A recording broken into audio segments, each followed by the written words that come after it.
Rientriamo in diretta, vi stiamo raccontando questa ennesima giornata dolorosa per il Veneto, per la Marca Trevigiana, per Riese Pio X. Eravamo in diretta con la nostra Vanessa Banzato, che vedo sempre all'esterno dell'Eurospin dove Vanessa Ballan lavorava, e la vedo con un ospite.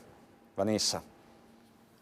Sì, Christian, sì, ecco, rieccoci qua. C'è questo signore che proprio abita a 10 metri dal supermercato dove lavorava Vanessa Ballan, e quindi la conosceva bene.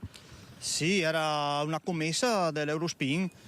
Essendo qui, abito come ho detto a 10 metri, faccio sempre la spesa qui, quindi le conosco quasi tutte, ecco, ci salutiamo, due parole. Era una ragazza solare, simpatica, disponibile. Non ho parole, non so cosa dire, ecco. Anche il ragazzo frequentava il tabar, era sempre qui, quindi è una compagno, intende? Quello che l'ha uccisa. Ah, ok, lei conosceva bene anche, quindi... No, non è io che conoscevo, era di vista. L'aveva visto? Sì, L'aveva visto? Sì, era sempre qui al tabar, quindi lui frequentava abbastanza questa zona, ecco. Dopo il fatto che è successo si fa 1+1 e si capisce come mai era sempre qui, ecco. Sì, quindi ecco, tra l'altro anche il procuratore capo ha confermato che lui la pedinava in continuazione, la seguiva in continuazione, di conseguenza lei dice era sempre qui, si capisce il perché. Sì, poi c'è stato anche, sentendo anche altri clienti che avevano parlato, io ascoltando, si passa, si ascolta, ci sono stati anche dei problemi dentro il supermercato, un po' come ho detto io, adesso alzo le mani, perché sono voci che ho sentito, ecco. Però il ragazzo che l'ha uccisa era sempre qui al tabar, ecco, frequentava abbastanza questa area qui, ecco. Dopo, purtroppo, quando è successo il fatto, avendo già sentito voci, si fa 1+1, adesso si arriva alle conclusioni, ecco. È una vicenda che sconvolge, però. Sì, molto, soprattutto anche dopo il caso della ragazza uccisa a Padova. Una cosa è vederla per la televisione, una cosa è viverla proprio qui, non ho parole, non so cosa neanche dire, ecco. Anche l'aria che si respira è un'aria proprio pesante, proprio non si sa cosa dire, ecco. Cosa sta succedendo secondo lei? Cosa sta succedendo? Che la gente ha questi scatti che non riescono più a controllarsi. Dopo anche la politica parlano e non fanno niente. Anche la povera Vanessa lo ha denunciato, ma cosa serve le denunce? Non serve niente. Anche la politica, sono tutti bravi dopo a presentarsi, a farsi vedere. Anche i funerali sicuramente verranno, alcune cariche importanti, però la loro presenza a cosa serve? Io non vedo niente. Uno che denuncia, che fine fa poi? Anche giù i politici di Roma dovrebbero cominciare a fare delle leggi più severe, più pesanti. Anche questo qui, il povero ragazzo che ha ucciso, quanto farà? Farà 30 anni, 35, gli danno l'ergastolo, ma e poi cosa fa in ergastolo? Vive... non ho parole, non so cosa dire, la politica è assente proprio, sono bravi ad andare in TV, quelli sì sono bravi, però non fanno niente. Certo. Bene Christian, hai sentito insomma un appello che viene lanciato proprio anche da chi conosceva bene Vanessa, viene lanciato proprio alla classe politica, alla classe dirigente, perché non si arrivi a discutere solo dopo che è successa la tragedia, ma si vada davvero ad agire in maniera forte e in maniera preventiva. Questo è Vanessa. Hai toccato il tema dei temi con il tuo ospite. Tra l'altro poco fa lo stesso procuratore Martani ha detto cercheremo di capire anche se si poteva fare qualcosa di più in relazione appunto alla denuncia per stalking avvenuta il 26 ottobre scorso. Io vedo inquadrato Martani perché Lucio Zanato è ancora in tribunale, ancora a Palazzo di Giustizia. Martani sta interloquendo, non so se lo possiamo far vedere con altri colleghi, giornalisti, ecco, vedo che è stato raggiunto da Lucio Zanato, forse Lucio mi sente, mi sentirà anche a breve sostanzialmente per tirare un po' le somme. Lucio, mi senti? Vedo che forse mi senti.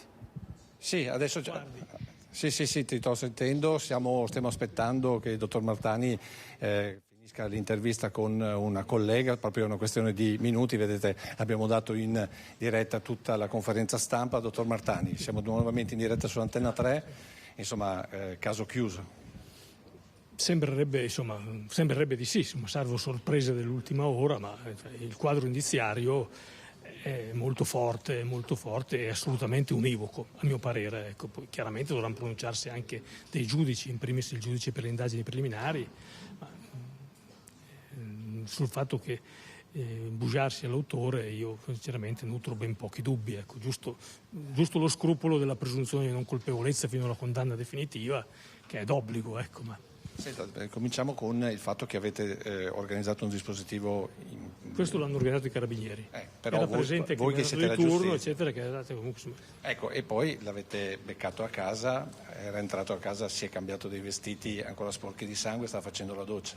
Sì, stava facendo la doccia e non si era accorto che c'era un dispositivo di carabinieri in Borghese discretamente appostato. E lui comunque a quel punto non ha opposto resistenza? No, ha capito che era finita in quel momento lì. Secondo lei c'è stato un attimo di liberazione oppure sperava di riuscire a scappare? Questo non glielo saprei dire, anche perché io non l'ho visto. Si è prese sul posto. Per la premeditazione. Ma lui sì, secondo me sperava di riuscire a scappare. Lui sperava di riuscire a scappare perché altrimenti di solito chi non coltiva speranza di fuga si consegna. Parliamo invece del fatto che c'è stata questa denuncia di stalking e che qualcuno dice forse bisognava fare di più. Ma sicuramente, soprattutto col senno di poi, si poteva chiedere una misura di divieto di avvicinamento. Ecco. Dunque non è che non si sia fatto niente, perché si è fatto il giorno dopo della denuncia, c'è stata una perquisizione personale domiciliare, che è un atto molto forte, che fa capire all'indagato che l'autorità lo sta attenzionando e sta prendendo provvedimenti, nell'ambito del quale sono stati sequestrati tutti i cellulari proprio per impedirgli di continuare, su cui c'erano i video con cui ricattava la donna, per togliergli l'arma, quella che fino a quel momento ho usato come arma di pressione e ricatto nei confronti di Vanessa. E da quel momento lì fino a ieri mattina si era messo tranquillo e non l'aveva più avvicinata, né a casa né sul luogo del lavoro né con altre utenze telefoniche. Però poi è arrivato in bicicletta con un borsone, ha saltato la rete e poi fa parte della premeditazione questo. Quindi non un atto di follia, un atto premeditato. Premeditato. Anche il fatto della bicicletta poi significa che non voleva rendersi localizzabile. Perché il furgone era fermo col motore freddo? Sì, esattamente. Quindi non voleva rendersi localizzabile, così come quando ha fatto la telefonata al 112 per preannunciare la sua costituzione in caserma stamattina, ha utilizzato un cellulare privo di SIM e quindi non localizzabile. Senta, nella sua lunga esperienza, le è mai capitata una storia simile? Beh, storie di questo tipo sì. Anche io temevo un finale peggiore. Ricordo tanti anni fa un macedone che ha massacrato a coltellate la moglie in casa e quando il delitto è stato scoperto lui era già all'estero.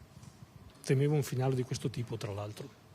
Quindi insomma è stato tutto nella velocità e nel dispiegamento delle forze giuste? Beh, sicuramente sì. Sì. Senta, per ultimo ripetiamo quali sono i capi di imputazione e che cosa rischia a questo punto? L'ergastolo, perché è l'omicidio pluriaggravato, perché è commesso con premeditazione contro una donna incinta, contro una donna con cui aveva avuto una relazione affettiva ed infine contro una donna che era stata vittima di stalking da parte sua.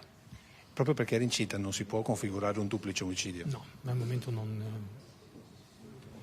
Cristian, direi che abbiamo raccontato tutto, ti restituisco la linea perché adesso ovviamente il procuratore deve andare. La conferenza Grazie. stampa proprio lo scopo di non dover ripetere. Allora io ti ringrazio Lucio e ringrazio ovviamente il procuratore Marco Martani che è sempre disponibilissimo e lo avete visto insomma molto puntuale nel dare le informazioni alla stampa. È chiaro che è stato un pomeriggio veramente caotico quello di ieri pomeriggio, di ricerche senza sosta a tappeto in tutto quel lembo di terra tra le province di Treviso e di Vicenza, l'area bassanese, ricerche senza sosta, poi appunto ieri sera l'epilogo con l'arresto di Bujar Fandaj, 41 anni, kosovaro, che appunto nel 2022 aveva iniziato quella relazione con Vanessa Ballan. C'è poi una data, ve l'abbiamo mostrata questa mattina, che ricorre sui social utilizzati dall'uomo, 16/11/2021, magari è la data del primo incontro, chi lo sa. Di fatto sui social, su TikTok, su Instagram, questo 41enne ha rilasciato varie dichiarazioni, ve le abbiamo fatte sentire oggi, questa mattina, e ve le rifaccio sentire perché sono dichiarazioni che con il senno del poi fanno davvero rabbrividire. Sostituirmi è facile, ma trovare un cuore come il mio è impossibile. Puoi cercare in lungo e in largo, ma non troverai nessuno con la stessa fiamma ardente, con la stessa determinazione infallibile. Sono unico, un pioniere della resilienza. Ascolta, puoi farmi di tutto sino a che te lo permetto, ma c'è una cosa che non devi fare, non sottovalutarmi, mai.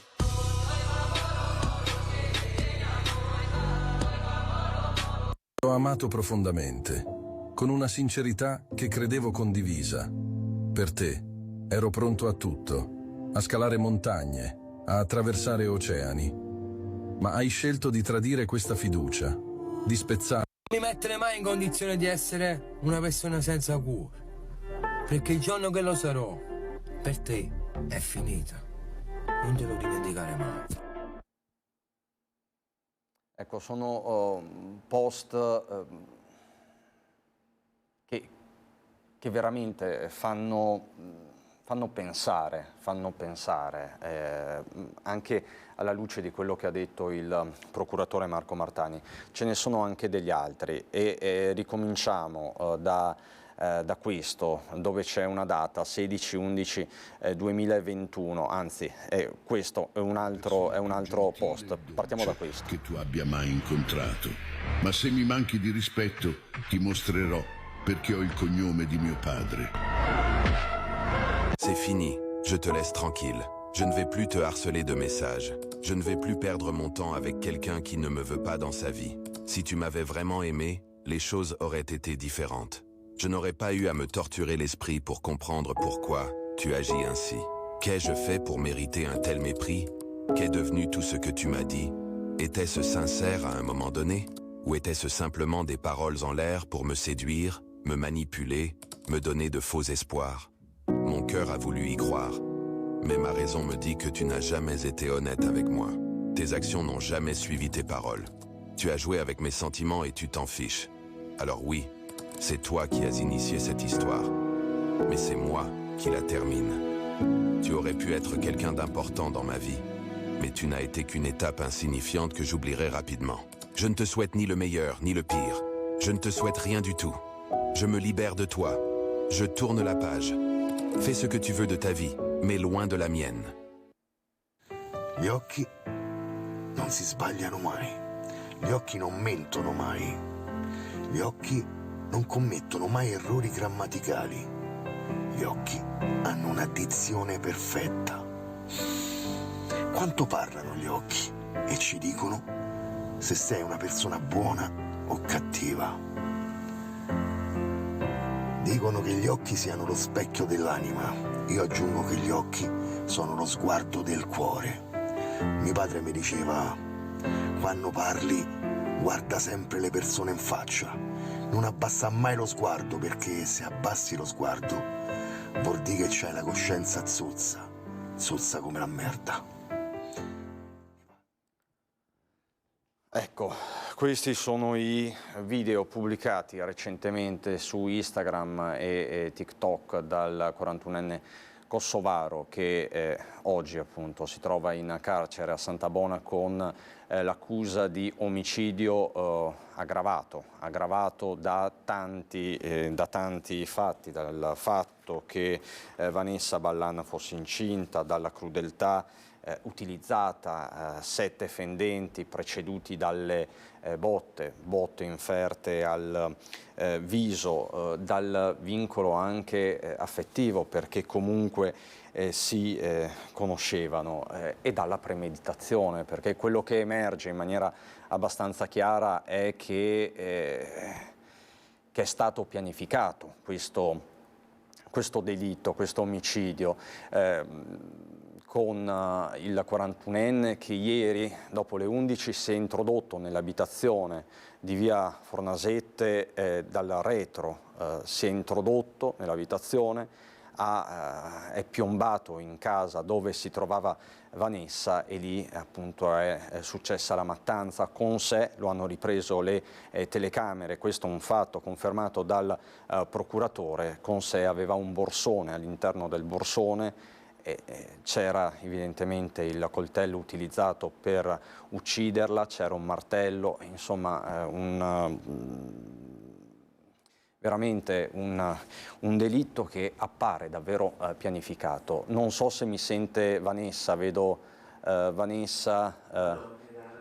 Ecco, no, Vanessa non mi sente, si sta riposizionando, però vi rifaccio sentire una testimonianza raccolta da Vanessa Banzato nel corso di questa mattinata, una testimonianza molto toccante, quella di una vicina di casa che conosceva molto bene Vanessa e la sua famiglia. C'è una vicina di Vanessa Ballan, Maika Scapin. La donna è ovviamente molto scossa, signora. Molto, anche perché io sono partita ieri mattina e come tutte le mattine salgo dalla rampa e la vedo che aspetta il pulmino con Mattia, il piccolino. Abbasso il finestrino e saluto. E basta, questo è stato. Dopo sono arrivata a casa ieri sera, perché tra l'altro io ieri in pausa non sono neanche tornata e ho visto quello che ho visto. E quindi è sconvolgente, perché alla fine 26 anni morire così. Dopo ho saputo, da ieri ho saputo che tra l'altro aspettava un altro bambino, quindi basta. Io di lei ho un ricordo bellissimo, perché lei aveva sempre il sorriso, solare, carica. Io l'ho sempre vista così da quando sono arrivati, quindi loro sono arrivati 4 anni fa circa, che il bambino ha 4 anni. Il bambino è nato praticamente qua? Sì, quindi è il più piccolino, dopo ce ne sono altri 2 vicini, però insomma è il più piccolo lui. E basta, loro li ho sempre visti come i bambini del quartiere, no? Perché appunto sono giovanissimi, però uniti. Vicini, cioè tra loro li ho sempre visti assieme, e bella famiglia, perché anche quei genitori io li vedo tante volte qua, quindi insomma così, basta, non so. È una cosa che sconvolge davvero tutti. Sì, perché ripeto, non so neanche cosa dire, cioè non dovrebbero succedere queste cose, assolutamente. Senta, si è detto che la persona che avrebbe ucciso Vanessa Ballan in più occasioni si era presentato anche davanti casa, aveva fatto minacce e quant'altro. Lei si è mai accorta di niente? Ha mai notato persone sospette o movimenti strani? No, assolutamente no, perché appunto essendo magari via tutto il giorno non si è neanche modo, dopo comunque tra gli impegni di lavoro e tutto, sì, guardi il tuo e basta, cioè nel senso, però no, anche perché questo è un quartiere tra l'altro tranquillo, cioè nel senso non passa quasi mai nessuno, quindi non so, no, su questo non so dirvi niente. Siete spaventati voi adesso? Un pochino sì, io dico la verità, ieri sera sì, dopo quando, è brutto da dire, però dopo quando ho saputo che l'hanno preso, un attimo, con questo non vuol dire che che questo risolve o consola o niente, però insomma un po' ieri ero spaventato perché insomma il modo non è stato non so neanche cosa dire veramente, scusate, invece del modo di esprimermi, ma una sofferenza comprensibilissima, vicine di casa, vi conoscevate, e poi ecco una cosa che lei ha ricordato e che hanno ricordato anche tante altre persone che abbiamo sentito anche ieri, proprio la solarità di Vanessa Ballan. Sempre sorridente, sempre. Io da quando l'ho vista qua e dicevo, e il bambino ha preso da te, perché Mattia era uguale, cioè è uguale, è sorridente, lei era sempre sorridente, dopo la risata sua era contagiosa, perché la sentivi proprio, era una risata contagiosa, forte, cioè ci sono, non so come dire, no, e quindi sì, sono scioccata, sinceramente, ve lo giuro, sono proprio scioccata. Pensate come vicini, come quartiere, non so, di fare qualcosa, di fare un momento per ricordare Vanessa?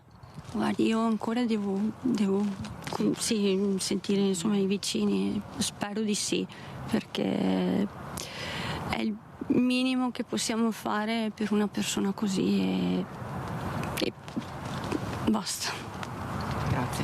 Grazie davvero, grazie davvero.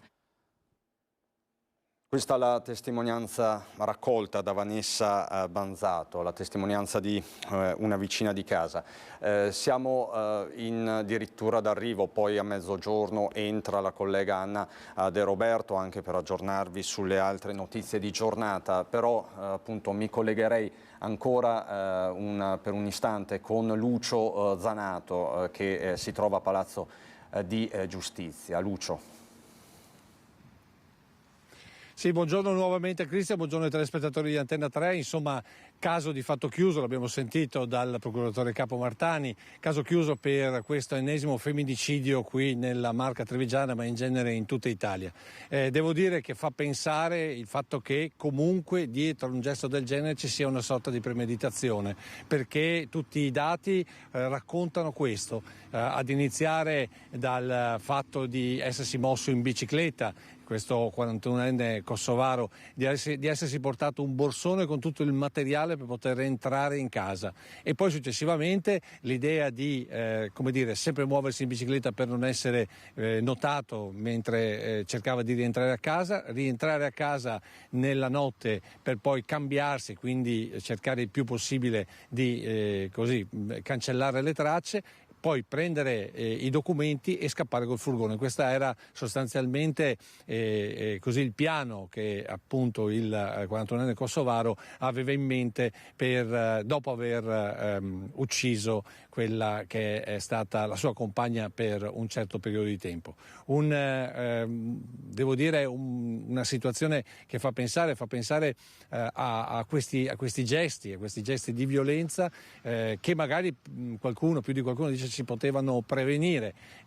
Abbiamo sentito prima proprio il procuratore capo Martani dire si può sempre fare meglio. Certo è che non c'erano i presupposti anche dopo l'accusa di stalking, dopo la denuncia di stalking, scusate, proprio perché questa denuncia di stalking aveva poi portato a una pesante perquisizione in casa dell'Imiechino, gli avevano sottratto dei telefoni cellulari, insomma gli avevano fatto capire che doveva stare alla larga. Evidentemente questo non è bastato e poi appunto è successo quello che è successo ieri praticamente in questi minuti, perché l'ultimo WhatsApp era intorno alle 11.44, quello delle 11.51 non ha ottenuto lettura e risposta, diceva sempre il procuratore, nel telefono della signora Ballan, e di conseguenza va detto che tutto questo si è consumato in questi minuti giusto 24 ore fa.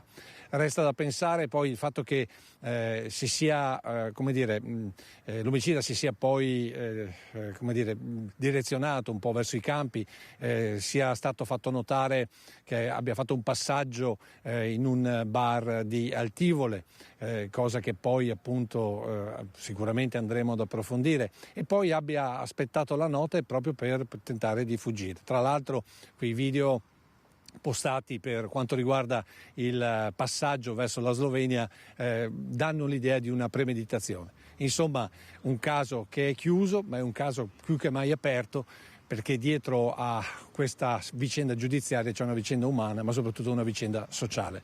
A te, Cristian. Assolutamente, ti ringrazio per averlo sottolineato. Lucio Zanato, quindi da Palazzo di Giustizia a Treviso. Solo 2 flash, poi passo il testimone alla collega Anna De Roberto. Piero Fassino, Partito Democratico: perché non sono state assunte misure a tutela di Vanessa? Di fronte all'orrendo femminicidio di Vanessa Ballan la giusta esecrazione non è sufficiente, dice Piero Fassino. Le autorità giudiziarie di polizia spieghino perché non sono state assunte le misure di prevenzione e di allontanamento nei confronti di Bujar Fandaji, che ha potuto così penetrare nell'abitazione di Vanessa e assassinarla. Lo chiede l'onorevole Piero Fassino, deputato di Treviso. Come sapete è stato eletto nella circoscrizione appunto di Treviso. Eppure, sottolinea Fassino, 110 femminicidi nel solo 2023, una lunghissima sequenza di denunce da parte di donne insidiate dovrebbero sollecitare chi è preposto alla sicurezza dei cittadini ad adottare tutte le misure necessarie con tempestività. Così dunque Fassino.